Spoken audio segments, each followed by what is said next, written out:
question station on Space to Ground. Welcome to Space to Ground, your weekly look at what's happening on board the International Space Station. I'm Dan Hewitt. The crew is hard at work with a lot of maintenance this week, but they did get some downtime for Labor Day. Making the most of his day off, Reed Wiseman took to Twitter to share views of a few cities you might recognize. Equipped with one of the station's 800mm lenses, he was able to capture crystal clear views of Boston, Phoenix, Denver, and New Orleans.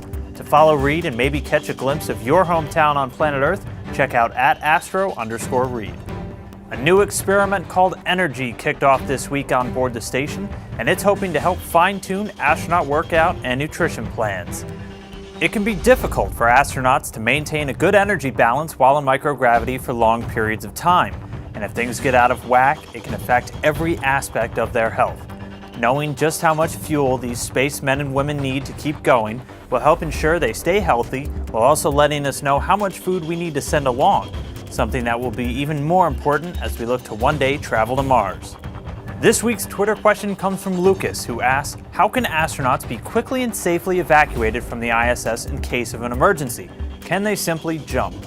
Well, because of how high and how fast the station is traveling, jumping wouldn't be a very good idea. We do have a very capable escape system in place, though, just in case. The Soyuz spacecraft that carries crew members into orbit also serves as their escape pod. Depending on the emergency, the Soyuz is capable of landing in just under an hour, but that could land them anywhere on Earth. If the crew is not pressed for time, the vehicle can stay in orbit for hours or days so they can pinpoint their landing at one of the approved sites around the world. Make sure to keep sending your questions and comments using the hashtag #SpacetoGround. We'll see you next week.